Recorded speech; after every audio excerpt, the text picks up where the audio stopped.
আমি আগে আম পোড়ার লস্যি দেখিয়েছি, আজকে দেখাবো আমি আম পোড়ার শরবত। খুবই সহজ পদ্ধতিতে। আমি আমগুলোকে আগে থেকেই পুড়িয়ে রেখেছি। আমের খোসাটাকে ভালো করে ছাড়িয়ে পরিষ্কার করে নেব।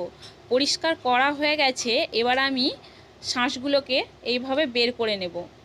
বের করা হয়ে গেলে ফ্রিজের ঠান্ডা জল দিয়ে দেব, তাতে লবণ, বিট নুন, 4 চামচ চিনি দিয়ে দেব। বন্ধুরা, আমের টক অনুযায়ী চিনিটা তোমরা দেবে।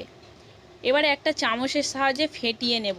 ফেটানো হয়ে গেলে আগে থাকতে আমি কাশ্মীরি লঙ্কা আর বিট নুন মিশিয়ে রেখেছি, গ্লাসের মুখে দিয়ে দেব। কয়েক টুকরো বরফ আর আমের শরবতটা দিয়ে দিলেই আমাদের আম পোড়ার শরবত একেবারে রেডি। এই আম পোড়ার শরবতে বন্ধুরা ভাজা মশলা দেওয়ার দরকার নেই, তাহলে আমের যে পোড়ার টেস্টটা একেবারেই নষ্ট হয়ে যাবে। এইভাবে পরিবেশন করুন আম পোড়ার শরবত, খুবই টেস্টি হয় বন্ধুরা।